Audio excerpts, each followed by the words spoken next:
Hello student, welcome to bio biochem classes में आपका स्वागत है। डियर स्टूडेंट, आज हम पढ़ने वाले हैं, जैसे कि हम पढ़ रहे थे क्लास 12 की बायोलॉजी। तो क्लास 12 की बायोलॉजी में अभी तक हमने डियर स्टूडेंट कहाँ तक पढ़ चुका है, अभी तक हम डिस्कस कर चुके हैं कहाँ तक ह्यूमन जीनोम प्रोजेक्ट के बारे में हमने काफी तक समझा डियर स्टूडेंट। तो ह्यूमन जीनोम प्रोजेक्ट को जब हम पढ़ रहे थे, तो जब हम ह्यूमन जीनोम प्रोजेक्ट को पढ़े थे वहां पर हमने बात किया था डीएनए फिंगरप्रिंटिंग के बारे में। तो आज हम उसी डीएनए फिंगरप्रिंटिंग के टॉपिक को काफी डिटेल में काफी तक कवर करने वाले हैं, ध्यान देना। तो डियर स्टूडेंट, आज हम पढ़ेंगे डीएनए फिंगरप्रिंटिंग के बारे में। जैसा कि आपने इस नाम को सुना होगा डीएनए फिंगरप्रिंटिंग को, तो आज हम डीएनए फिंगरप्रिंटिंग क्या होता है, इसका यूज कहाँ होता है, कैसे किया जाता है, इसको हम काफी डिटेल में काफी तक जानने का प्रयास करेंगे। ध्यान देना, आप वीडियो को डियर स्टूडेंट लास्ट तक बने रहेंगे। फर्स्ट ऑफ ऑल, अगर हम बात करें डीएनए फिंगरप्रिंटिंग की, तो डीएनए फिंगरप्रिंटिंग होता क्या है। तो जब भी बात आती है डीएनए फिंगरप्रिंटिंग की, तो आपको पता होना चाहिए कि आप जितने भी इंडिविजुअल हैं, समझ पा रहे हैं, जितने भी इंडिविजुअल हैं, जितने भी ह्यूमन बींग्स हैं, सबका डीएनए फिंगरप्रिंट्स क्या होता है, यूनिक होता है। आप क्या करते हैं, कहीं पर आपका जब भी आप कोई फॉर्म वगैरह अप्लाई करते हैं, इसके अलावा आपका अंगूठे का छाप लगता है, आपका फिंगर का प्रिंट्स लगता है कि नहीं लगता है। कहने का मतलब वहां पर आपके फिंगरप्रिंट स्पेशली मैच कर जाते हैं। जैसे आप बैंकों में देते हैं, अलग अलग जगहों पर आप अपना फिंगरप्रिंट देते हैं, तो जिससे ये पता लग पाता है कि व्यक्ति, हाँ, वही व्यक्ति का फिंगरप्रिंट है, जिससे आपका काम, समझ पा रहे हैं, ताकि समझ सबका यानी कि फिंगरप्रिंट्स क्या है, यूनिक है। तो अगर हम डीएनए फिंगरप्रिंटिंग की बात करें, तो इसका उपयोग कहाँ पे किया जाता है, इसका यूज कहाँ पे किया जाता है, फर्स्ट ऑफ ऑल इसकी थोड़ा सा बात करते हैं। ध्यान देखना डियर स्टूडेंट, बात करें अगर हम डीएनए फिंगरप्रिंटिंग की, तो first of all DNA fingerprint, जैसा कि आप जब मूवी वगैरह देखते हैं, तो वहां पर भी डीएनए फिंगरप्रिंटिंग का जिक्र होता है। खास करके जब आप सीआईडी देखते हैं, वहां पर आप देखे होंगे डीएनए फिंगरप्रिंट्स का यूज किस तरीके से करते हैं। विक्टिम को पकड़ने के लिए, एक अपराधी को, समझ पा रहे हैं, एक अपराधी को पकड़ने के लिए किस तरीके से वहां पर डीएनए फिंगरप्रिंट का इस्तेमाल करते हैं, डीएनए फिंगरप्रिंटिंग कैसे देखते हैं।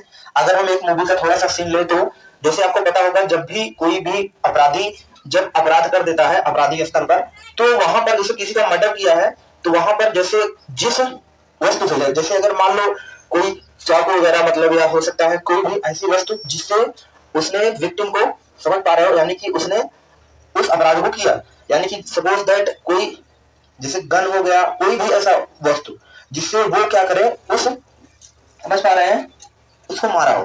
तो कुल मिलाकर के जैसे अब उस पर क्या करता है, जैसे ही सपोज दैट बंदूक से, मतलब गोली से, अगर बंदूक से मार रहा है, तो क्या करेगा कि जैसे चाकू से, तो कुछ देर बाद जैसे ही वो जानता रहता है, जैसे उसको जाना रहता है, तो वो क्या करता है, रुमाल निकाल करके पहले तो उसको साफ कर देता है ना। या तो हो सकता है वो रुमाल यूज करे, या तो मतलब अगर मान लो उसने यूज ही नहीं किया, इस तरीके से मार के चला गया, तो वहां पर जब पुलिस आएगी, तो क्या करेगी, सबसे पहले वो क्या करती है कि बढ़िया से पहले रुमाल लेगी, और रुमाल लेने के बाद उसको साफ करेगी, उसके फिंगरप्रिंट को, तब जाकर के उसको हाथ लगाएगी। कहने का मतलब उसके फिंगरप्रिंट्स क्या होते हैं, उस वस्तु पर लगे रहते हैं। अब क्या होता है कि जब वस्तु पर उसके डीएनए फिंगरप्रिंट्स यानी कि उस पर रहेंगे, अब इससे क्या हो सकता है, आसानी से हम पता लगा सकते हैं, आसानी से ये पता कर सकते हैं कि हाँ, इसी व्यक्ति का डीएनए फिंगरप्रिंट्स है। तो कहने का मतलब कि उस फिंगरप्रिंट से हम ये जानकारी हासिल कर लेंगे कि हाँ भाई, अपराधी यही है। इसके लिए थोड़ा सा एक हम एग्जांपल लेते हैं, थोड़ा सा एक सिंपल सा एग्जांपल आपको ले करके दिखाते हैं, कैसे हम करते हैं, क्या करते हैं, काफी डिटेल में समझेंगे। थोड़ा सा एक हम ऑलरेडी एग्जांपल लेके समझ लेते हैं, ताकि आपको इसमें इंटरेस्ट बना रहे। ध्यान देना, देखना डिविजन, जैसे ये यहाँ पे हम जो बना रहे हैं, ये कोई अपराधी का क्या है, ये कोई अपराधी का डीएनए फिंगरप्रिंट्स है, हाँ या ना। अब हमने कोई भी सैंपल लिया है, किसी भी द्वारा, हमें पा रहे हैं, ये हमने फिंगरप्रिंट्स तैयार किया, तो ये क्या है, एक, समझ पा रहे हैं, वहां पे जो स्थल पर जो अपराध किया है उसका फिंगरप्रिंट, यानी जो नमूना मिला है हमारा, समझ पा रहे हैं, जो भी सैंपल हमको प्राप्त हुआ है, ये उसका डीएनए फिंगरप्रिंट है, इस तरीके से। सपोज दैट इसको हम इस तरीके से क्या कर देते हैं, यहाँ पे ड्रा कर देते हैं। बहुत इंपॉर्टेंट है डियर स्टूडेंट, आप इसको देखेंगे, आपको चीजें बहुत डिटेल में तब तक समझ में आएंगी। ध्यान से देखना, कहने का मतलब ये क्या है, ये अपराधी का है, ये क्या है, विक्टिम डीएनए है। किसका है, विक्टिम डीएनए, यानी कि विक्टिम का डीएनए, विक्टिम मतलब अपराधी का डीएनए। किसका डीएनए है, अपराधी का डीएनए हमको मिला। अब भाई जो विक्टिम का डीएनए मिला है, ध्यान से देखना, अब वहां पर 3 व्यक्ति थे, अब तीनों व्यक्ति ने क्या किया, मना कर दिया कि भाई हम वहां पर नहीं थे अपराध स्थल पर, हम उस समय अपने ये काम कर रहे थे, यहाँ पे थे, यहाँ व्यस्त थे। तो भाई आप जो थे लेकिन आप अपना ब्लड सैंपल दीजिए। अब सबका ब्लड सैंपल लिया गया। ब्लड सैंपल क्यों लिया गया, क्योंकि उनका भी हमको, तीनों के ऊपर हमको शक है। सपोज दैट कोई ए पर्सन, कोई बी पर्सन, कोई सी पर्सन, तीन व्यक्ति के ऊपर हमको शक है। अब तीनों का क्या करेंगे, ब्लड सैंपल लेंगे, तीनों का डीएनए फिंगरप्रिंट तैयार करेंगे, तीनों का क्या करेंगे, डीएनए फिंगरप्रिंट तैयार करेंगे। जैसे वैसे तैयार करेंगे जैसे फिंगरप्रिंट हमने किसका तैयार किया था, विक्टिम का, हाँ या ना, जो अपराध स्थल पर हमको मिला है, अपराध स्थल यानी कि जहां पे अपराध हुआ वहां का डीएनए फिंगरप्रिंट कुछ इस तरीके से हमको मिला है, हाँ या ना। अब ये वाला डीएनए फिंगरप्रिंट किससे मैच करता है, यानी कि तीन व्यक्ति को ऊपर शक है, ए वाले के ऊपर शक है, बी वाले और सी वाले के ऊपर शक है हमको। अब ये देखने वाली बात होगी कि इसका डीएनए फिंगरप्रिंट इस विक्टिम से मैच करता है। कहने का मतलब कि इस विक्टिम से किसका डीएनए फिंगरप्रिंट मैच करता है, ये क्या करना है हमको देखना है। अब जिस व्यक्ति का फिंगरप्रिंट मैच कर जाएगा हम आसानी से पता लगा पाएंगे, हम आसानी से ये जान पाएंगे कि हाँ भाई यही क्या है, आपका अपराधी है, इस अपराध स्थल पर ये था, हाँ या ना। वो कितना भी गिर रहा है लेकिन यहाँ पर डीएनए फिंगरप्रिंट ये चीज एकदम क्लियर कर देगा कि हाँ ये अपराधी ये व्यक्ति था, उसको सजा मिलनी है। तो कुल मिलाकर के इस तरीके से हम क्या करेंगे, तीनों का डीएनए फिंगरप्रिंट तैयार कर लेंगे, हाँ या ना। और एक चीज दोस्तों, एक बात यहाँ पे आप जानेंगे, जो भी डीएनए फिंगरप्रिंट होते हैं वो बारकोड फॉर्म में होते हैं। वो कैसे होते हैं, बारकोड की तरह। आपको पता होगा बारकोड जैसे आपके पासबुक में भी लगा होता है बारकोड ना, जैसे आप कोई सामान लेते हैं उसके ऊपर बारकोड छपा रहता है स्पेशली, समझ पा रहे हैं, उसी बारकोड के जैसा ये भी होता है डीएनए फिंगरप्रिंट। लास्ट में जब एक्सरे लगाते हैं तो वहां पर कैसे क्या करते हैं, किस तरीके से डीएनए फिंगरप्रिंट किया जाता है, उसके बारे में भी बात करेंगे। थोड़ा सा आपको इंटरेस्ट आपका ताकि बना रहे, इसको हम आपको बता रहे हैं। अब देखो भाई जो विक्टिम का डीएनए है कुछ इस प्रकार से था। अब तीन के ऊपर हमको शक है, ए वाले के ऊपर, बी वाले के ऊपर, सी वाले के ऊपर, तीनों के ऊपर शक है। तो ए वाला क्या है, ए वाले का डीएनए फिंगरप्रिंट हमको कुछ इस प्रकार से मिला। अब आपको इसमें ये देखना है कि ए वाला क्या इससे मैच करा, ए वाला क्या अपराधी है, अरे भाई नहीं है अपराधी, क्यों नहीं है, क्योंकि तो मैच नहीं कर पा रहा है, हाँ ना। यहाँ पे देखो फिर यहाँ पे देखो ना, ऊपर नीचे, तो दोनों का जो variable number of tandem repeats जो है आपस में जो कॉम्प्लीमेंट्री बेसिस पेयर हो गया है, मिल ही नहीं पा रहे हैं, हाँ या ना। अब बी वाले की बात करें तो बी वाले में आप देख पा रहे हैं, बी वाले में आप यहाँ पे देख पा रहे हैं कि ये क्या है, आपका अपराधी है, हाँ या ना, हाँ या ना। यानी कि बी वाला क्या है, आपका विक्टिम है। कहने का मतलब कि इसमें हम ये देख पाए कि किस तरीके से। अगर सी वाले की बात करें, सी वाले की, तो सी वाला हम कुछ इस तरीके से बना देते हैं, अरे हाँ या ना, वेरी मोस्ट इंपॉर्टेंट पॉइंट ध्यान से देखना, सी वाले को हम कुछ इस तरीके से बना देते हैं, देखना वेरी मोस्ट इंपॉर्टेंट। अब यहाँ पर भाई ना तो ए अपराधी है और ना ही बी अपराधी है, सॉरी ना तो ए है अपराधी ना तो सी अपराधी है, लेकिन बी यहाँ देख पा रहे हैं, बी का डीएनए इस विक्टिम के डीएनए से मैच कर रहा है, हाँ या ना। ये बारकोड यहाँ पे था तो बी का भी बारकोड इस तरीके से, इसका भी बारकोड यहाँ पर बी के साथ देख पा रहे हैं विक्टिम का, और बी वाले का एकदम क्या कर रहा है, बारकोड मैच कर रहा है। तो कहने का मतलब इससे हम ये जानकारी पता कर पाए, ये जानकारी ये पता लगा पाए डीएनए फिंगरप्रिंट्स के माध्यम से कि भाई अपराधी जो हमारा है वो कौन है, बी वाला है, हाँ या ना, वेरी मोस्ट इंपॉर्टेंट पॉइंट। अब भाई ये जो पता लगाया गया किस तरीके से लगाया गया, आखिर ये किया कैसे गया, कैसे पता कर पाया कि हाँ बी वाला ही अपराधी है, इसके ऊपर पूरा प्रोसेस कैसे किया गया। अब बी वाला चाहे जितना भी बोले हम अपराधी नहीं है, वो तो पता लग गया ना, उसको डीएनए भी पता लग गया कि उस घटना स्थल पर बी का डीएनए मिला, बी का सैंपल मिला, कहने का मतलब बी वाला उस दिन वहां पर था, हाँ या ना। वो कितना भी बकाएगा लेकिन ये बातें उसकी मानी नहीं जाएगी। अब इसके द्वारा एकदम हम पता कर लिए हैं कि अपराधी कौन है, बी वाला ही है। आई होप डियर स्टूडेंट आपको समझ में आया होगा किस तरीके से डीएनए फिंगरप्रिंटिंग का यूज किया जाता है, डीएनए फिंगरप्रिंटिंग का इस्तेमाल कैसे हम करेंगे, कैसे हम जानेंगे, ध्यान देना। अभी हम आगे भी पढ़ने वाले हैं डीएनए फिंगरप्रिंटिंग, डीएनए फिंगरप्रिंटिंग आखिर किया कैसे जाता है, उसका प्रोसेस क्या होता है, अभी हम उसको भी जानने वाले हैं, ध्यान देना। तो आई होप आपको ये चीज समझ में आया होगा। कहने का मतलब कि विक्टिम जो अपराधी का डीएनए रहा, समझ पा रहे हैं, अपराधी वाला डीएनए कौन सा रहा, बी वाला रहा, यानी बी वाला क्या कर गया, मैच कर गया, हाँ या ना, हाँ या ना। यानी कि इसको हम एक नाम और दे सकते हैं, इसको क्राइम सीन का डीएनए भी कह सकते हैं, जहां पे क्राइम हुआ, जहां पे घटना हुआ है, विक्टिम का डीएनए कुल मिलाकर क्राइम सीन का डीएनए, हाँ या ना। यानी क्राइम सीन पर जो डीएनए मिला है वो किसका मिला है, वो बी का मिला है। आई होप डियर स्टूडेंट आपको चीज समझ में आया होगा, बहुत इंपॉर्टेंट, हाँ या ना। अब थोड़ा सा हम समझते हैं कि डीएनए फिंगरप्रिंटिंग जो होता है किया कैसे जाता है, इसकी प्रोसेस कैसे होती है, हाँ या ना। तो भाई सबसे पहले डीएनए फिंगरप्रिंटिंग को समझने से पहले हम डिस्कस करते हैं इसके कॉन्सेप्ट के ऊपर, ध्यान से देखना, यानी कि इसका कॉन्सेप्ट क्या है इसको पहले हम जान लेते हैं। फर्स्ट ऑफ ऑल अगर हम बात करें डीएनए फिंगरप्रिंटिंग की, तो डीएनए फिंगरप्रिंटिंग में सबसे पहले क्या करते हैं, डीएनए को डेंसिटी के आधार पर उसको आइसोलेट करते हैं। कहने का मतलब कि वेरी मोस्ट इंपॉर्टेंट, इसका क्लासिफिकेशन डिस्कस कर लेते हैं। कहने का मतलब जो डीएनए होता है, ये चीज ध्यान देना स्टूडेंट, जो डीएनए होता है इसको डेंसिटी के आधार पर, किसके आधार पर, on the basis of density, यानी कि डेंसिटी के आधार पर इसको जब हम आइसोलेट करते हैं इसको दो भागों में बांटा जाता है। डेंसिटी के आधार पर दो टाइप के डीएनए हमारे बॉडी में मिलते हैं। आर ह्यूमन बींग्स डेंसिटी के आधार पर जो डीएनए मिलते हैं, दो टाइप के डीएनए मिल रहे होते हैं। एक होता है बल्क डीएनए, पहला जो होता है, ध्यान से देखना कैसा डीएनए होता है। पहला जो होता है बल्क डीएनए होता है। पहला डीएनए कैसे मिलता है, बल्क टाइप का डीएनए मिलता है। और दूसरा जो डीएनए मिलता है आपका सैटेलाइट डीएनए। कैसा डीएनए मिलता है, सैटेलाइट डीएनए। हाँ या ना, कैसा डीएनए मिलता है, सैटेलाइट डीएनए। कहने का मतलब पहला जो होगा बल्क डीएनए, दूसरा जो होगा सैटेलाइट डीएनए प्राप्त होगा। हाँ या ना, कैसा डीएनए, सैटेलाइट डीएनए। अब क्या देखने वाली बात होगी, जो बल्क डीएनए होता है ये सभी में सेम होता है, ध्यान से देखना। और बल्क डीएनए सब में कितना होता है, 99.9% के आसपास। ध्यान देना, 99.9% के आसपास जो बल्क डीएनए होता है सब में पाया जाता है। तो कुल मिलाकर के 99.9% डीएनए सभी का क्या होता है, समान होता है। आपको जान के बहुत आश्चर्यजनक लगेगा कि भाई हमारा डीएनए 99.9%, आप जान सकते हैं केवल 0.1% क्या होता है, डिफर होता है। उसी के कारण हम अलग दिखाई देते हैं, ध्यान देना। और सबका क्या होता है, देखा जाए तो बल्क डीएनए सभी में समान होता है। इसी बल्क डीएनए जो होते हैं यही कामिल होते हैं, यही डीएनए काम आते हैं। हाँ ना, और इस डीएनए को हम बोलते हैं, इसी डीएनए को हम एक नाम और देते हैं, कोडिंग डीएनए कहते हैं।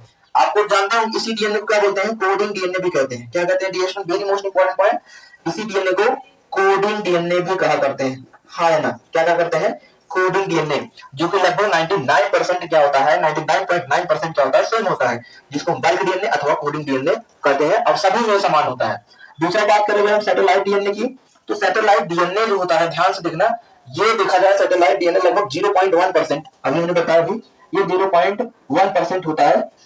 समझ पा रहे हैं, इसी के कारण हम क्या होते हैं, डिफर दिखाई देते हैं, जिसको हम नॉन कोडिंग डीएनए भी कर सकते हैं। क्या कर सकते हैं, नॉन कोडिंग। इसको हम कोडिंग बोल रहे हैं, इसको हम बोल सकते हैं नॉन कोडिंग। हाँ या ना, क्या बोल सकते हैं, नॉन कोडिंग डीएनए। समझ पा रहे हैं, इसको हम नॉन कोडिंग बोल रहे हैं, जो कि 0.1% है, जो कि फालतू है, इसका कोई यूज नहीं, जिसका यूज जो कि सब प्रोसेस कर रहा होता है, कोडिंग डीएनए कर रहा होता है, वेरी मोस्ट इंपॉर्टेंट। और जो कोडिंग डीएनए होता है कितना होता है, 99.9%, केवल 0.1% जो होता है, 0.1% डिफर होता है। और इसी 0.1% से हम ये पता लगा पाते हैं कि कौन सा व्यक्ति का डीएनए फिंगरप्रिंट, समझ पा रहे, डीएनए फिंगरप्रिंट जो मेथड जो पता लगा जाता है इसी से, क्योंकि यही सैटेलाइट डीएनए को आगे हम अगर हम इसका क्लासिफिकेशन करते हैं, इसका वर्गीकरण, इसको 3 भागों में बांटा जाता है। ध्यान देना, इसको 3 भागों में क्लासिफाई किया जाता है। अगर इसको हम क्लासिफाई कर दें डिटेल में तह तक, तो सैटेलाइट डीएनए जो होता है इसको 3 भागों में इसको वर्गीकरण यानी कि इसे क्लासिफिकेशन किया जाता है। पहला जो होता है इसमें रिपीटेशन कॉपी नंबर के आधार पर, पहला जो क्लासिफिकेशन इसका किया जाता है किसके आधार पर, रिपीटेशन कॉपी नंबर। हाँ या ना, रिपीटेशन कॉपी नंबर के आधार पर पहला। और सेकंड जो होता है वो किसके आधार पर किया जाता है, वो रेशियो ऑफ, ध्यान देना, रेशियो ऑफ, ये ratio of eighty by GC. हाँ या ना, यानी कि एडेनिन थायमिन का रेशियो बाई गुआनिन साइटोसिन का रेशियो के आधार पर दूसरा क्लासिफाई किया जाता है। और तीसरा जो किया जाता है वही तो मोस्ट इंपॉर्टेंट है, जो तीसरा किया जाता है लेंथ ऑफ रिपीटेटिव सीक्वेंस। ध्यान देना, लेंथ ऑफ रिपीटेटिव सीक्वेंस किसके आधार पर, length of repetitive length of repetitive sequence, length of repetitive sequence के आधार पर क्या किया जाता है, क्लासिफाई किया जाता है, क्लासिफिकेशन किया जाता है। तो कहने का मतलब पहला क्या हुआ, रिपीटेशन ऑफ कॉपी नंबर। समझ पा रहे हैं कितना बार कॉपी नंबर रिपीट हुआ है, उसको रिपीटेशन ऑफ कॉपी नंबर बोल रहे हैं। अब सेकंड जो क्लासिफाई किया गया है on the basis of ratio that is adenine thymine by guanine cytosine, यानी कि एडेनिन थायमिन का रेशियो गुआनिन साइटोसिन का रेशियो कितना है डीएनए के अंदर, उसके आधार पर। और थर्ड जो है लेंथ ऑफ रिपीटेटिव सीक्वेंस के आधार पर। और यही लेंथ ऑफ रिपीटेटिव सीक्वेंस जो होता है ये कितना होता है, ये 3 टाइप में होता है। ध्यान देना, ये कितने प्रकार के होते हैं, लेंथ के आधार पर ये 3 प्रकार के होते हैं। किसका लेंथ ज्यादा है, किसका कम है, किसका एकदम कम है। समझ पा रहे हैं, जिसके आधार पर यानी कि जो लेंथ ऑफ रिपीटेटिव सीक्वेंस होते हैं, लेंथ ऑफ रिपीटेटिव जो सीक्वेंस होते हैं, ध्यान से देखना डियर स्टूडेंट, बहुत ज्यादा इंपॉर्टेंट है, ध्यान से देखना, ये चीज बहुत इंपॉर्टेंट चैप्टर में भी बताने वाले हैं। जो लेंथ ऑफ रिपीटेटिव सीक्वेंस के आधार पर जिसको क्लासिफाई किया गया है, ये टोटल मिलाकर कितने टाइप के होते हैं, ये 3 टाइप के होते हैं। पहला बात करें, बहुत ज्यादा इंपॉर्टेंट, ध्यान से देखना, पहला अगर बात करें फर्स्ट पॉइंट, पहला जो इसमें निकल के आता है वो क्या आता है, वो आपका आता है माइक्रो सैटेलाइट। क्या आता है, माइक्रो सैटेलाइट डीएनए। क्या आता है, माइक्रो सैटेलाइट डीएनए। हाँ ना, माइक्रो सैटेलाइट। और दूसरा जो होता है वो क्या होता है, मिनी सैटेलाइट। हाँ ना, और लास्ट जो होता है, थर्ड जो होता है वो क्या होता है, वो माइक्रो सैटेलाइट होता है, माइक्रो सैटेलाइट। हाँ ना, माइक्रो सैटेलाइट बहुत ज्यादा इंपॉर्टेंट डियर स्टूडेंट, इसको आप समझेंगे बहुत ज्यादा इंपॉर्टेंट और बहुत सिंपल सैटेलाइट, हाँ या ना। कहने का मतलब यहाँ पे हम क्या देख पा रहे हैं, यहाँ पे हम क्या देख पा रहे हैं, ध्यान से देखना, सैटेलाइट, हाँ या ना, सैटेलाइट, हाँ ना। यहाँ पे जगह कम है डियर स्टूडेंट, तभी आपको आई होप दिखाई दे रहा होगा। तो यहाँ पे ये चीज समझेंगे। कहने का मतलब हमने क्या बताया कि on the basis of length, यानी कि लेंथ के रिपीटेटिव सीक्वेंस के आधार पर इसको कितने भागों में बांटा गया है, 3 भागों में। पहला जो होता है ये होता है माइक्रो सैटेलाइट। माइक्रो मतलब बड़ा, जहां पर बायोलॉजी में माइक्रो की बात आएगी तो माइक्रो मतलब ज्यादा यानी कि बड़ा, हाँ या ना। अगर बात आई मिनी, मिनी मतलब मिडिल वाला, बीच वाला, और माइक्रो मतलब एकदम छोटा, ध्यान देना एकदम छोटा। बात करते हैं, हम स्टार्ट करते हैं मिनी सैटेलाइट में। यानी कि मिनी सैटेलाइट क्या होते हैं, मिनी सैटेलाइट ऐसे डीएनए होते हैं, ध्यान से देखना, मिनी सैटेलाइट ऐसे डीएनए होते हैं यानी कि जिसमें टोटल मिला के बात करें 1 to 1000, ध्यान देना, लगभग 10 से, हाँ लगभग 10 to 1000, लगभग 10 to 1000 क्या पाए जाते हैं, बेस पेयर होते हैं।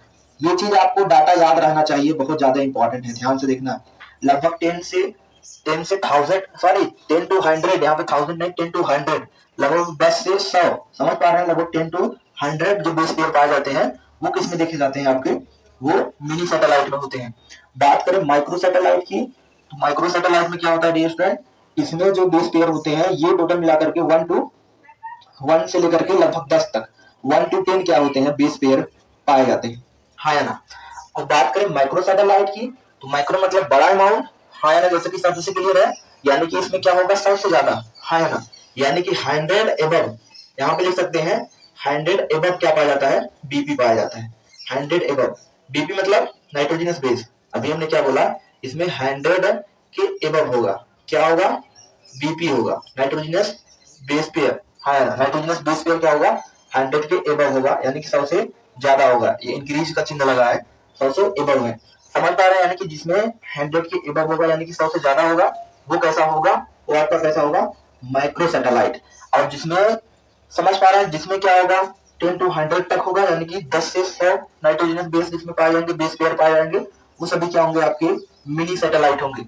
उसके बाद बात करें थर्ड, यानी कि माइक्रो सैटेलाइट, स्मॉल अमाउंट, जिसमें कितना होगा, लगभग 1 to 10, हाँ है ना, आई होप आपको दिखाई दे रहा होगा डियर स्टूडेंट, लगभग कितना होता है, 1 to 10, जिसमें 1 से 10 नाइट्रोजनस बेस पाए जाते हैं, जिसमें 1 से 10 बेस पेयर पाए जाएंगे, वो सब क्या होते हैं, माइक्रो सैटेलाइट। माइक्रो मतलब छोटा, हाँ ना, माइक्रो मतलब छोटा, मिनी मतलब मिडिल, और माइक्रो मतलब बड़ा अमाउंट, ये चीज आपको ध्यान देना है।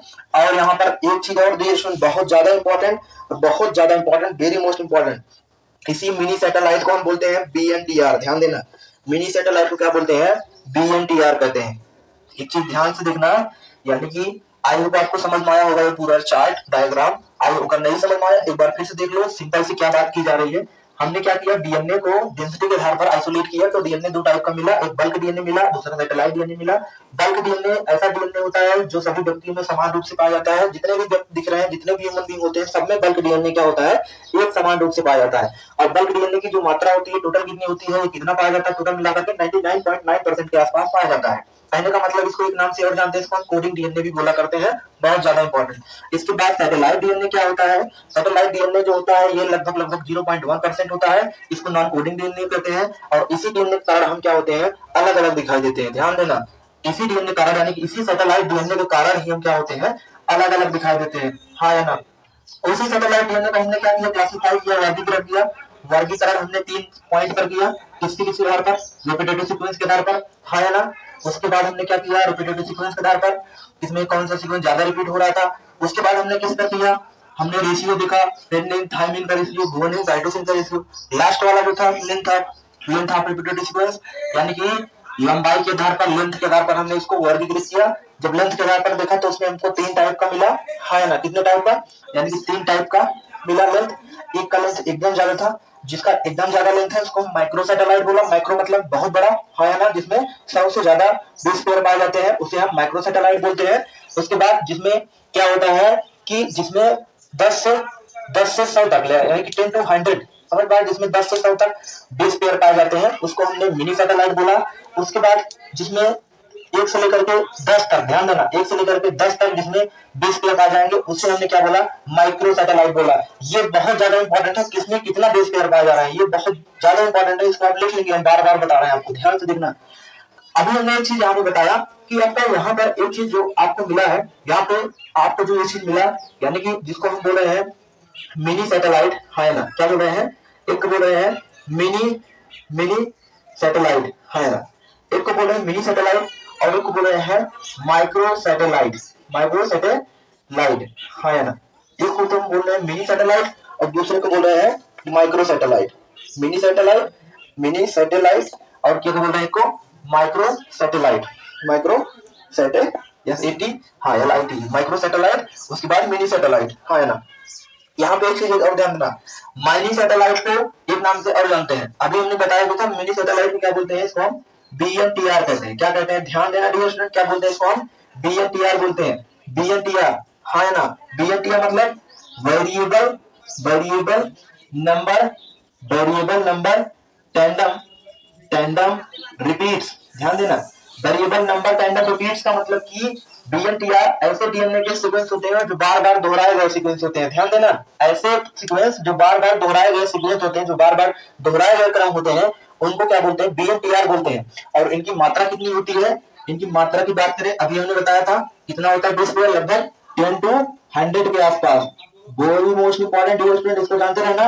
बात करें माइक्रो सैटेलाइट की, तो माइक्रो सैटेलाइट को हम क्या नाम देते हैं, इसको किस नाम से जानते हैं, इसको हम जो नाम से जानते हैं इसको बोलते हैं STR, शॉर्ट टैंडम रिपीट्स, ध्यान देना, इसको हम क्या बोलते हैं, STR के नाम से जानते हैं, यानी कि शॉर्ट टैंडम रिपीट्स, ध्यान देना, क्या नाम देते हैं, शॉर्ट टैंडम रिपीट्स, जो कम समय तक रिपीट हुआ हो, समझ पा रहे हैं, जो कम समय तक रिपीट हुआ है, बहुत छोटा, कम छोटा मतलब लगभग 1 से 10, समझ पा रहे हैं, 1 से 10 तक क्या पाया जाएगा, इसमें 20 पेयर होगा, हमने बार बार बता रहे हैं कितना होगा, 1 से 10 तक जिसमें 20 पेयर होगा उसको बोलेंगे माइक्रो, माइक्रो मतलब छोटा और मिनी मतलब थोड़ा सा बड़ा, माइक्रो से क्या होगा, बड़ा, माइक्रो एकदम बड़ा, समझ पा रहे हैं। और मिनी जो हो रहा है वो क्या हो रहा है, इसको हमने BNTR नाम बोला, यानी कि variable number of tandem repeats, क्या बोला इसको हम, variable number of tandem repeats, है ना।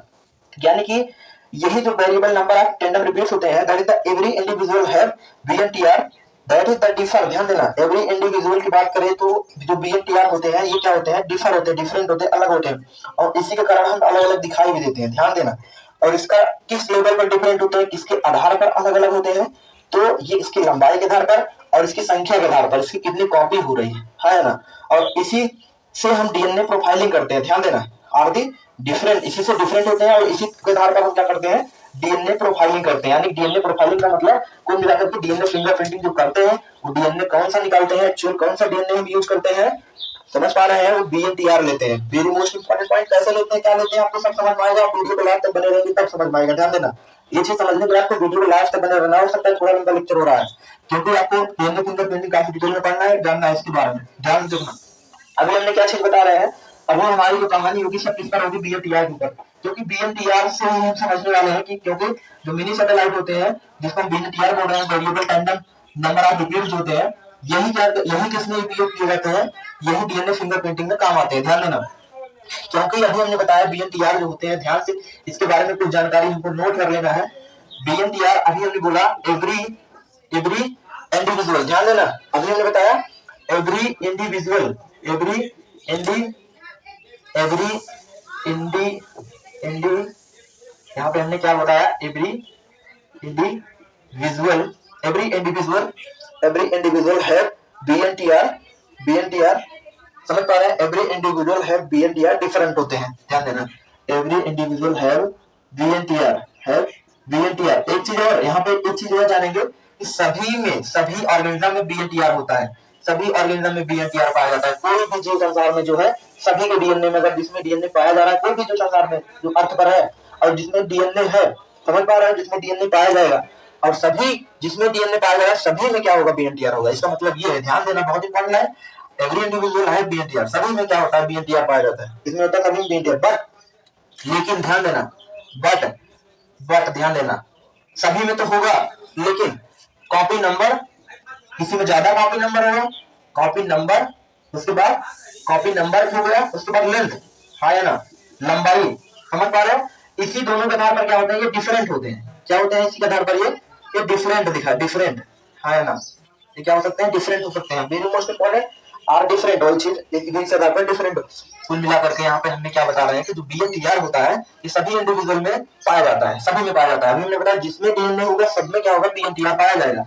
और ये जो BNTR होता है ये कॉपी नंबर उसके बाद लेंथ के आधार पर अलग अलग होते हैं। किसी में भाई ज्यादा संख्या होगी, इसकी बहुत ज्यादा संख्या होगी BNTR की, और किसी में कम हो सकती है, किसी में BNTR बड़ा हो सकता है, किसी में BNTR छोटा हो सकता है। BNTR को मिलाकर का मतलब variable number of tandem repeats, बार बार दोहराए गए नाइट्रोजनस बेसिस के जो क्रम होते हैं बार बार DNA के ऊपर दोहराए गए होते हैं, है ना।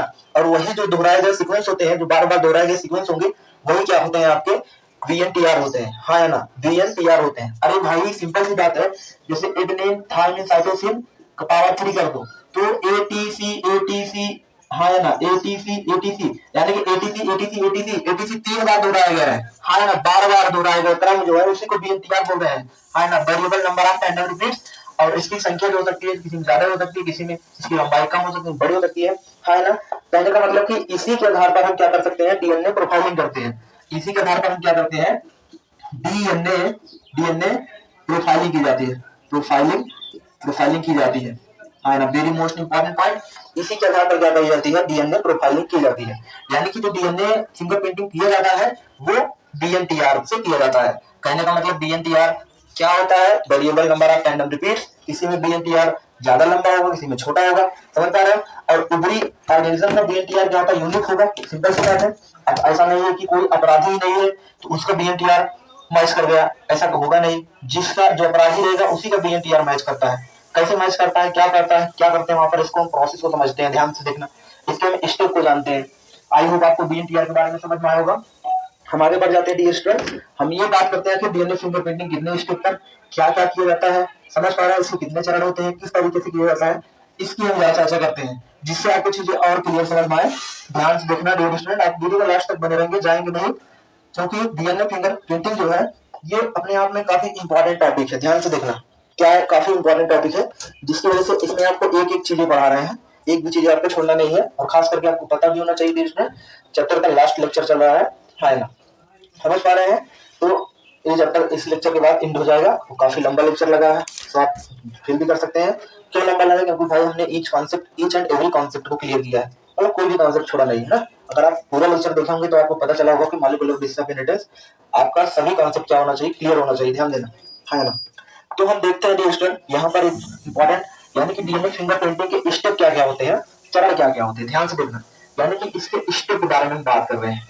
Very most important point, step of DNA profiling अथवा DNA fingerprinting, step of DNA finger printing, ध्यान देना, स्टेप ऑफ DNA फिंगरप्रिंटिंग, यानी कि DNA फिंगरप्रिंटिंग के क्या क्या चरण होते हैं, कितने चरण पर DNA फिंगरप्रिंटिंग कर पाते हैं। तो भाई सबसे पहले हम क्या करते हैं, फर्स्ट स्टेप में, स्टेप नंबर फर्स्ट में क्या करेंगे, हम ब्लड सैंपल को कलेक्ट करेंगे, सिंपल सी बात है।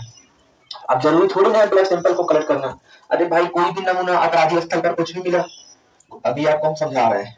पहले में क्या करेंगे, ब्लड सैंपल को कलेक्ट करेंगे, ध्यान देना, क्या लेंगे, ब्लड सैंपल ले रहे हैं, सिंपल सी बात है। यानी कि जिसके ऊपर आपका शक है क्या करेंगे, आप ब्लड सैंपल लेंगे। या तो DNA fingerprinting first of all कहां से स्टार्ट होगा, कहां से, आप जहां पर अपराध हुआ है ना, वहां पर आपको कुछ ना कुछ, अपराधी कितना भी शातिर हो, अपराधी कितना भी शातिर हो और कितना भी चालाक हो, कुछ ना कुछ सबूत जरूर छोड़ के जाता है, कुछ ना कुछ सबूत तो जरूर छोड़ के जाएगा। हो सकता है उसके बाल, हो सकता है उसकी स्किन, हो सकता है ब्लड का कुछ ड्रॉप मिल जाए, है ना, उसके बाल की रूटें मिल जाए, कुछ ना कुछ जरूर उसका वहां पे मिलता है, थोड़ा बहुत DNA का पार्ट जरूर मिलता है, सेगमेंट जरूर मिलता है ना। और जो थोड़ा सा DNA का पार्ट होता है, सपोज करो हमने ब्लड से कलेक्ट किया, हमको वहां पे थोड़ा सा ब्लड मिला, तो हमने ब्लड सैंपल को वहां से कलेक्ट कर लिया, है ना। अब ब्लड सैंपल को लिया, अब इस ब्लड सैंपल से क्या निकालेंगे, DNA निकालेंगे। वेरी मोस्ट इंपॉर्टेंट पॉइंट, इस ब्लड सैंपल से DNA निकालेंगे। अब ब्लड सैंपल से DNA, अगर कोई ब्लड में कहा DNA है, अरे भाई ब्लड में DNA ना है, आरबीसी डब्ल्यूबीसी, आरबीसी में तो DNA होगा नहीं, क्योंकि आरबीसी में न्यूक्लियस पाया नहीं जाता है। DNA किसमें होगा, डब्ल्यूबीसी में होगा, है ना, होगा कि नहीं। तो कहने का मतलब डब्ल्यूबीसी से DNA लेंगे, अब ब्लड के डब्ल्यूबीसी से DNA आइसोलेट करेंगे। अब सपोज करो हमको जो कहीं पर जो सैंपल मिला है, समझ पा रहे हो सकता है बाल के रूट मिल गया, बाल का रूट ही ले लो। अगर हेयर का रूट हमको मिला उस अपराधी का, तो उस हेयर रूट में DNA कितना होगा, अरे भाई थोड़ा सा होगा, छोटा सा होगा, अरे चुनो सा DNA होगा, तो थोड़ा सा DNA होगा, तो उस DNA गुम ना हो जाए, उस दो DNA गायब ना हो जाए, अरे भाई वही तो अपराधी है, उतना तो उसका सबूत मिला है, अगर वो भी गायब हो जाएगा तो कैसे पकड़ेंगे, कैसे पता लगा पाएंगे यहाँ की अपराधी का डीएनए यही था। तो जिसकी वजह से उस डीएनए जो थोड़ा सा हमारा डीएनए जो थोड़ा सा डीएनए जो मिला है, अब क्या करना है, उस डीएनए की बहुत सारी कॉपी बनानी है, उस डीएनए की बहुत सारी कॉपी तैयार करनी है। तो वहां पर उस डीएनए की जो कॉपी तैयार करते हैं उसके लिए क्या यूज करते हैं, उसके लिए हम क्या करते हैं, पीसीआर मेथड यूज करते हैं। ध्यान देना, पॉलीमराइजेशन चेन रिएक्शन, ये टॉपिक बायोटेक्नोलॉजी से कोरिलेट करता है, ध्यान से देखना। तो वहां पे बायोटेक में आपकी बात की गई है पीसीआर मेथड क्या होता है, पॉलीमराइजेशन चेन रिएक्शन कराते हैं। या तो उस डीएनए को हम वेक्टर होस्ट के अंदर इंसर्ट कर दें और वेक्टर होस्ट से क्या बने, इसकी बहुत सारी कॉपी बन जाए, हाँ ना, उससे भी बहुत सारा डीएनए मिल सकता है, या तो पीसीआर मेथड कर सकते हैं। अरे भाई समझ में आ रहा है कि नहीं आ रहा, पहले बताओ, बहुत सिंपल। तो कुल मिलाकर हमने ब्लड सैंपल से क्या किया, डीएनए को आइसोलेट किया, है ना। अब ब्लड सैंपल से क्या करेंगे, वही दूसरा मेथड क्या होगा, दूसरा स्टेप क्या होगा, isolation of DNA, isolation of DNA, यानी कि ब्लड सैंपल से क्या करेंगे, डीएनए को आइसोलेट करेंगे, इससे डीएनए को क्या करेंगे, पृथक कर लेंगे, आइसोलेट कर लेंगे। अब जब डीएनए को आइसोलेट कर लेंगे, फिर से क्या करेंगे इसको, अब डीएनए भाई हमारा मिल गया अपराधी का, अब इस डीएनए को काटेंगे, है ना, इस डीएनए को क्या करेंगे, कट करेंगे। और कट कहाँ करते हैं, इस स्पेसिफिक सीक्वेंस पर कट करते हैं, जिसको पैरेंड्रोनिक सीक्वेंस बोलते हैं। और इसको कट करने के लिए एंजाइम कौन सा होता है, वेरी मोस्ट इंपॉर्टेंट पॉइंट आपने जाना होगा, आपको पता होगा, रजिस्ट्रेशन एंडोन्यूक्लियस एंजाइम। ध्यान देना, ईआर जिसको बोलते हैं शॉर्ट फॉर्म में, रजिस्ट्रेशन एंडोन्यूक्लियस एंजाइम क्या करता है, उसकी मदद से क्या करते हैं, हम डीएनए को पैरेंड्रोनिक सीक्वेंस पर अलग अलग खंडों पर क्या करते हैं, काटते हैं। पैरेंड्रोनिक सीक्वेंस रिपीटेटिव सीक्वेंस होते हैं। मतलब पैरेंड्रोनिक सीक्वेंस की बात करें तो ऐसे सीक्वेंस जो जिसको विलोम पद बोलते हैं, विलोम पद मतलब इधर से पढ़ो उधर से पढ़ो, सेम सेम। अरे भाई हमने बात किया था ना, ए टी टी टी ना, A T T T G C C, अब फिर से इधर क्या होगा, फिर से उल्टा, हाँ है ना, मतलब कि इधर से भी हुई इधर से भी हुई, तो दोनों सीक्वेंस एक रूप से समान है, ए T T G C C. अब यहाँ पे क्या होगा, A T T T G C C, इस तरीके से आपको पैरेंडोनिक सीक्वेंस आपको मिल रहा है। इसको हमने बायोटेक में काफी डिटेल में काफी तक, यानी पैरेंडोनिक सीक्वेंस पे स्पेसिफिक साइट पर क्या करेगा, कट लगाएगा, कौन सा एंजाइम, रजिस्ट्रेशन एंजाइम, हाँ ना, यानी कि use the registration enzyme, use of registration enzyme. अब तीसरे स्टेप क्या करेंगे, use of registration registration enzyme, हाँ ना, यानी कि रजिस्ट्रेशन एंजाइम की मदद से हम क्या करेंगे, इसके इस्तेमाल से, इसके उपयोग से क्या करेंगे, डीएनए को क्या करेंगे, समझ पा रहे हो, काटेंगे, हाँ ना। तीस चौथे स्टेप में जब डीएनए को काट लेंगे, फिर क्या करेंगे, अब भाई डीएनए कट गया, अब क्या करना है, इसको हम को क्या करना है, जेल इलेक्ट्रोपोरेसिस करा देना है, यानी कि कटे हुए डीएनए को क्या कर देना है, एक मीडियम में डालना है, जिसको एगारोस मीडियम बोलते हैं, एगार एलई से प्राप्त किया जाता है, जिसको बोलते हैं, यानी कि वहां पे एक इलेक्ट्रोपोरेसिस होगा जिसको बोलते हैं जेल जेल इलेक्ट्रोफोरेसिस, है ना, जेल इलेक्ट्रोफोरेसिस, जेल इलेक्ट्रोफोरेसिस, है ना, very most important point, gel electrophoresis. अब यहाँ पर जेल इलेक्ट्रोफोरेसिस का मतलब क्या है, यानी कि एक ऐसा मीडियम होता है जिसमें क्या होता है, दो दो कैथोड और एनोड लगा होता है, दो इलेक्ट्रोड लगाए हुए होते हैं, कैथोड एनोड। अब इलेक्ट्रोड से करंट प्रोवाइड किया जाता है, जिसमें अब डीएनए का जो फ्रेगमेंट होता है इसमें इंटर कर देते हैं, हाँ या ना, इस मीडियम में। अब इस मीडियम में जैसे इंटर करते हैं तो डीएनए का होता है माइनस चार्ज, हाँ या ना, वेरी मोस्ट डीएनए का होता है नेगेटिव चार्ज, तो नेगेटिव जो होता है वो किस तरफ मूव करता है, पॉजिटिव की तरफ मूव करता है, यानी कि डीएनए नेगेटिव से पॉजिटिव पोल की तरफ मूव करते हैं। अब इससे हम ये पता कर पाते हैं, इससे हम पता कर पाते हैं कि किस तरीके से यहाँ पर डीएनए जो है किस तरीके से मूव कर पा रहा है। और जब जब इलेक्ट्रोफोरेसिस करते हैं, इससे हाइड्रोजन बॉन्ड जो होते हैं, समझ पा रहे हो, डीएनए आपस में दो डीएनए इस तरीके से जुड़े रहते हैं, ये दो डीएनए जो जुड़े हैं, जैसे ही इलेक्ट्रोफोरेसिस का प्रोसेस करते हैं तो ये जो डीएनए दो आपस में जुड़े हैं ये अलग अलग हो जाते हैं, अलग अलग मतलब हाइड्रोजन बॉन्ड इनका ब्रेक हो जाता है। अब हाइड्रोजन बॉन्ड जब ब्रेक हो जाता है तो इस तरीके से आधे आधे रूप में दिखाई देने लगते हैं, हाँ ना। कहने का मतलब कि जेल इलेक्ट्रोफोरेसिस यहाँ पर करना पड़ता है, इसको बोलते हैं जेल इलेक्ट्रोफोरेसिस। अब भाई जब जेल इलेक्ट्रोफोरेसिस कर देंगे तब क्या करेंगे, तब एक मेथड यूज करते हैं जिसको बोलते हैं सदर्न ब्लॉटिंग मेथड। ध्यान देना, बहुत इंपॉर्टेंट पॉइंट, यानी कि लगभग 5 पॉइंट जो होगा, यानी कि फिफ्थ स्टेप में क्या करेंगे, एक मेथड का इस्तेमाल करें जिसको बोलते हैं सदर्न ब्लॉटिंग मेथड, है ना, बहुत ज्यादा इंपॉर्टेंट। क्या बोल रहे हैं इसको हम, southern southern blotting southern blotting method का इस्तेमाल करते हैं। क्या इस्तेमाल करते हैं, सदर्न ब्लॉटिंग। अब सदर्न ब्लॉटिंग क्या होता है, कहने का मतलब कि अब जो हमने अपने एगारोस जेल में जो डीएनए को डाला, समझ पा रहे हो, वो डीएनए के हाइड्रोजन बॉन्ड आइसोलेट हो गए, उसमें एल्कलाइन सॉल्यूशन में मिलाते हैं जिससे हाइड्रोजन बॉन्ड अलग अलग हो जाते हैं। जब हाइड्रोजन बॉन्ड अलग अलग हो जाते हैं तो अब इस, ध्यान देना, अब इस आपके अब इस डीएनए को क्या करते हैं, नाइट्रोसेलुलोज शीट पर, ध्यान देना, नाइट्रोसेलुलोज की एक शीट होती है, एक पेपर होती है, जिस पर क्या करते हैं, उस पर इस तरीके से हम क्या करते हैं, सभी डीएनए को ले लेते हैं, हाँ ना, जो भी फ्रेगमेंट होते हैं उस डीएनए के फ्रेगमेंट किस पे आ जाते हैं, नाइट्रोसेलुलोज पेपर पर। यानी कि नाइट्रोसेलुलोज पेपर पर सभी आपके डीएनए के फ्रेगमेंट आ जाएंगे। अब जब नाइट्रोसेलुलोज पेपर पर आपके डीएनए के सभी फ्रेगमेंट आ गए, है ना, इसी प्रोसेस को बोलते हैं सदर्न ब्लॉटिंग बोलते हैं। क्या बोलते हैं? इसी प्रोसेस को सदर्न ब्लॉटिंग मेथड कहते हैं। क्या कहते हैं? Southern blotting method. Southern blotting method एक बार फिर से आप जानेंगे। जैसे अगर बात करें सदर्न ब्लॉटिंग की, तो इससे आपको समझाते हैं, ध्यान से देखना। सदर्न ब्लॉटिंग की बात करें तो इससे समझाते हैं। जैसे देखो, एकदम सिंपल सी बात करते हैं।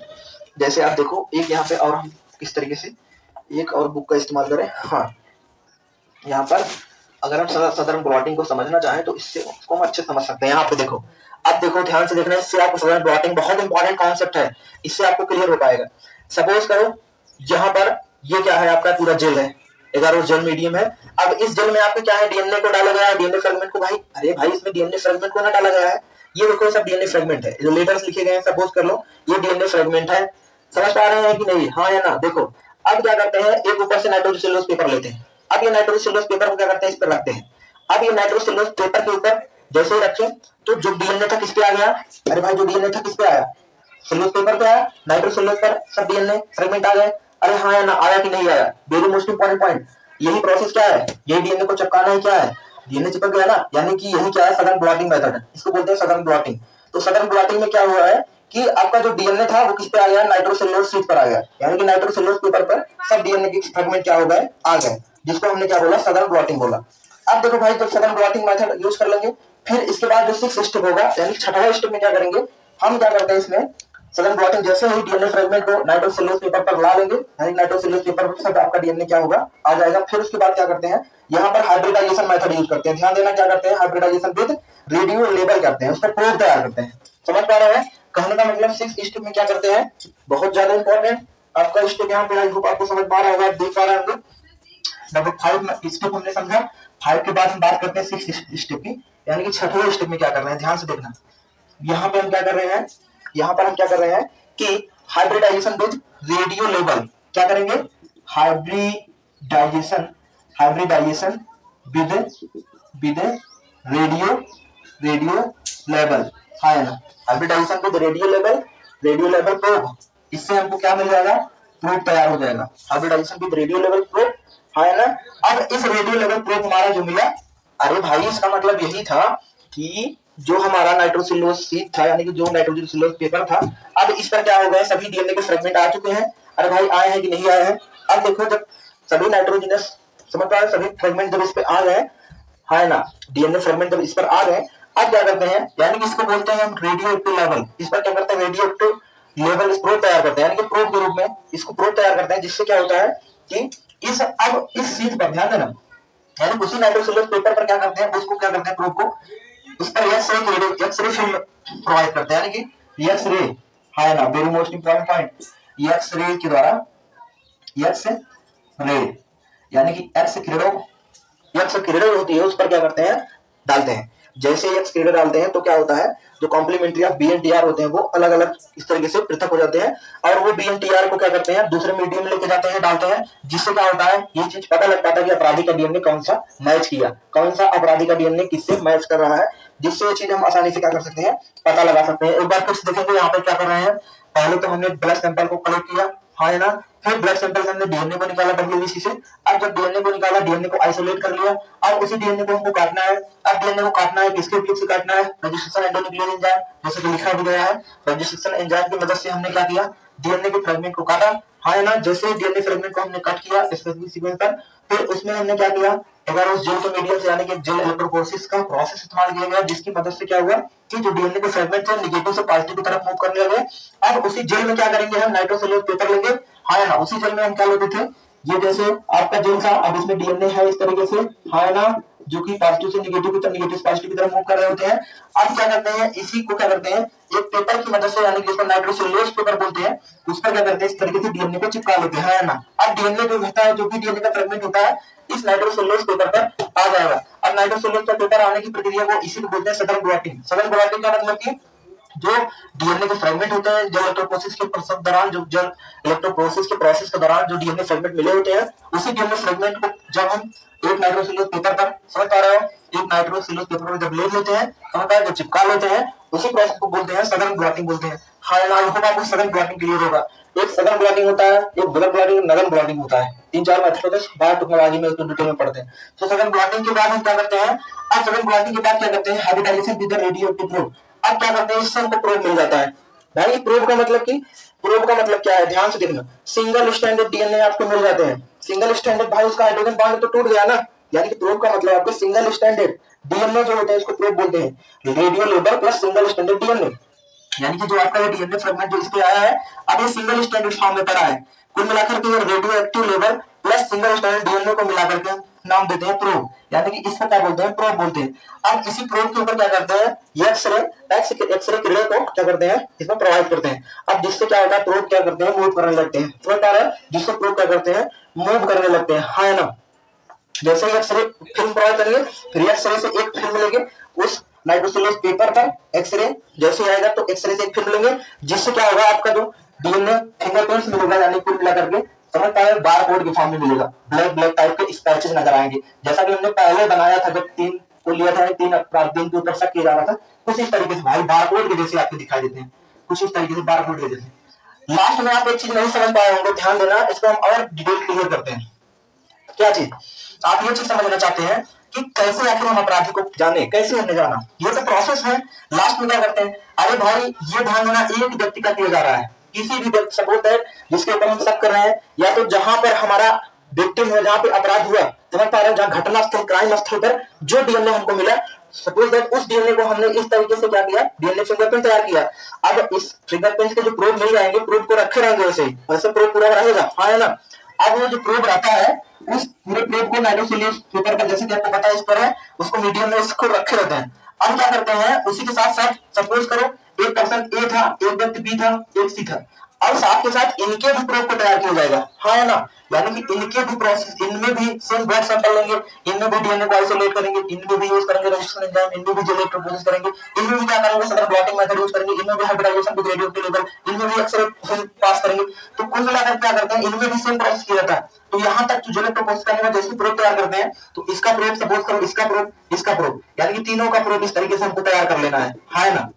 अब तीनों का प्रोब जो तैयार कर लेंगे, बहुत ज्यादा इंपॉर्टेंट, इसको हम अलग कलर से बनाते हैं ताकि आपको समझ पाए। तीनों का प्रोब हमको क्या करना है, तैयार कर लेना है। अब ये देखो, ए का प्रोब मिला, बी का प्रोब मिला, ये देखो सी का प्रोब मिला। अरे भाई मिला कि नहीं मिला, हाँ है ना, तीनों का प्रोब हमने तैयार किया। अब क्या करना है, जो हमारा अपराध स्थल है, क्राइम स्थल पर जो डीएनए हमको मिला था, यानी कि ये वाला, हाँ है ना, यहाँ पर जो हमने बनाया, अब इस डीएनए को क्या करना है, इस प्रोब को क्या करना है, इसमें डाल देना है, इसमें डालना है, इसमें डालना है, समझ पा रहे हो, ए वाले के साथ, बी वाले के साथ, सी वाले के साथ। अब भाई इसमें हम क्या देख रहे हैं, किसी का बड़ा है, किसी का छोटा है, मैच नहीं कर रहा है। ये देखो, ये देखो, ये देखो, हाँ है ना, बी वाला मैच कर गया। अरे भाई बी वाला देखो, ये देखो आपस में नाइट्रोजनस बेस मैच कर गए।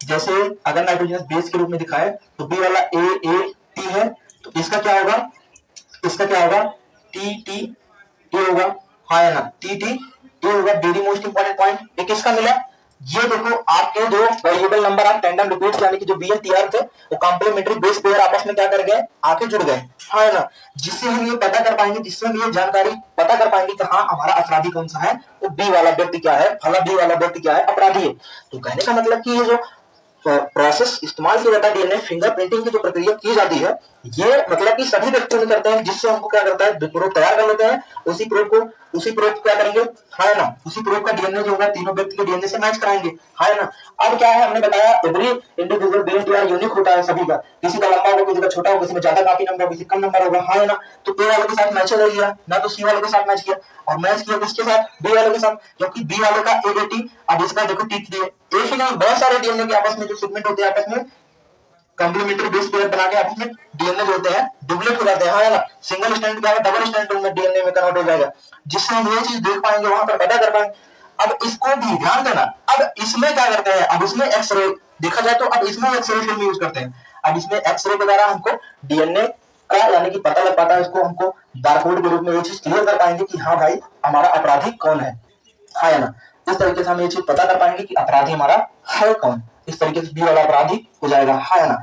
आई होप आपको डीएनए फिंगरप्रिंटिंग डियर स्टूडेंट समझ में आया होगा। एकदम सिंपल सा प्रोसेस है, एक बार फिर से देखेंगे डीएनए फिंगरप्रिंटिंग में क्या क्या करते हैं, इसके स्टेप बहुत इंपॉर्टेंट है। स्टेप कौन कौन सा है? सबसे पहले ब्लड सैंपल लेते हैं, ब्लड सैंपल के बाद उसको आइसोलेट करते हैं, उसको कट करते हैं, हाँ है ना। ब्लड सैंपल से क्या करते हैं? डीएनए को निकालते हैं, डीएनए को निकालने के बाद डीएनए को पृथक करते हैं, डीएनए को जैसे पृथक करते हैं ब्लड में कहां से डीएनए को पृथक करते हैं? डब्ल्यूबीसी से करते हैं। अरे हाँ है ना, बार बार बता रहे हैं, ब्लड में से जो डीएनए को पृथक करते हैं कहां से? डब्ल्यूबीसी में, क्योंकि डब्ल्यूबीसी में डीएनए होता है, आरबीसी में डीएनए होगा नहीं, क्योंकि आरबीसी में न्यूक्लियस के अंदर नहीं पाया जाता। तो क्या होता है उसके बाद क्या करते हैं, उस डीएनए को यानी कि जो डीएनए हमारा आइसोलेट हुआ होता है उस डीएनए को क्या करते हैं? रजिस्ट्रेशन एंडोन्यूक्लियस एंजाइम की रजिस्ट्रेशन एंडोन्यूक्लियस एंजाइम की सहायता से, ईआर की सहायता से क्या करते हैं? इसको काट करते हैं, उसको काटते हैं डीएनए को। फिर डीएनए को काटने के बाद क्या करते हैं? जेल इलेक्ट्रोफोरेसिस का प्रोसेस करते हैं, जेल इलेक्ट्रोफोरेसिस करते हैं। जब जेल इलेक्ट्रोफोरेसिस कर लेते हैं फिर क्या करते हैं? उसको सदन ब्लॉटिंग मेथड इस्तेमाल करते हैं, लगभग फिक्स सिस्टम। सदन ब्लॉटिंग हमने बताया था कि जेल इलेक्ट्रोफोरेसिस में क्या करेंगे? नाइट्रोसेल्यूलोज पेपर डालते ही क्या होगा? नाइट्रोसेल्यूलोज पेपर पर सभी डीएनए चिपक जाएंगे, उसको हमने क्या बोला था? सदन ब्लॉटिंग, हाँ है ना, बहुत ज्यादा इंपॉर्टेंट है, इसको बच्चे कंफ्यूज रहते हैं सदन ब्लॉटिंग में। तो सदन ब्लॉटिंग एकदम सिंपल सा है, समझ पा रहे हैं? वापस से देख लो, ये नाइट्रोसेल्यूलोज पेपर है, नाइट्रोसेल्यूलोज पेपर के ऊपर जैसे डीएनए को चिपका है, सदन ब्लॉटिंग हो गया। उसके बाद hybridisation with radioactive level probe तैयार है, उनका प्रोब हमारा मिल जाएगा नाइट्रोसेल्यूलोज पेपर के ऊपर। अब उस प्रोब पर एक्सरे फिल्म को डालेंगे, जिससे क्या होगा? उनको डीएनए फिंगरप्रिंट्स प्राप्त हो जाएगा। और ये डीएनए फिंगरप्रिंट्स कैसे प्राप्त होते हैं? अभी हमने पहले बताया था कैसे प्राप्त होते हैं, बार कोड के फॉर्म में, हाँ है ना। देखिए आपके एनसीईआरटी बुक्स में एक काफी अच्छा खासा एग्जांपल भी दिया गया है, आप उससे भी देख सकते हैं, उससे भी आप समझ सकते हैं ना। उसको हम सरल करने के लिए आपको एकदम सिंपल से अगर बताएं तो सपोज दैट यहाँ पर एक हम डीएनए फिंगरप्रिंट बनाते हैं, सपोज दैट एक्सरे फिल्म जैसे हमने डाला तो इस तरीके से हमको क्या मिला? ये प्रूफ मिला। अरे भाई जो हमने शुरुआती में बताया था, आई होप आप शुरुआत से लेक्चर देख रहे होंगे, आप लास्ट तक बने रहेंगे तो आपको ये चीज बहुत डिटेल में एकदम क्रिस्टल क्लियर होगा। ध्यान से देखना, ये चीज हमने वहां पे शुरुआती स्टेप में ये चीज आपको बताया था, है ना। अब इतना करने के बाद ये चीज मिलता है, समझ पा रहे हो? एक्सरे फिल्म करने के बाद जो है, एक्सरे ट्रांसफर करने के बाद एक्सरे खेलो, तब जाके आपका बारकोड फॉर्म में डीएनए फिंगरप्रिंट प्राप्त होता है। अब सपोज करो, हाँ है ना, सपोज करो ये जो है आपका क्राइम डीएनए है, हाँ है ना, जिसको विक्टिम डीएनए बोल सकते हैं, अपराधी का डीएनए यही है, हाँ है ना। वेरी मोस्ट इंपॉर्टेंट, इसको हम थोड़ा अच्छे से बनाते हैं। ये देखो, ये अपराधी का डीएनए है, हाँ है ना। और ये क्या है? क्राइम डीएनए, क्राइम डीएनए है, क्राइम स्थल पर जो हमारा डीएनए मिला है, जो जो क्राइम किया है जो व्यक्ति, उसका डीएनए है। अब हम शंका किस पर कर रहे हैं? हम ए वाले व्यक्ति पर कर रहे हैं, बी वाले पे कर रहे हैं, सी वाले, तीनों भाई मना कर रहे हैं, तीनों बोल रहे हैं हम नहीं है, ना हम थे, ना हम भी नहीं थे, हम भी नहीं थे। अब तीनों व्यक्ति जो मना कर रहे हैं, भाई जाहिर सी बात है मना करेंगे। अब तीनों व्यक्ति जब मना कर रहे हैं, तीनों व्यक्ति क्या कर लेंगे?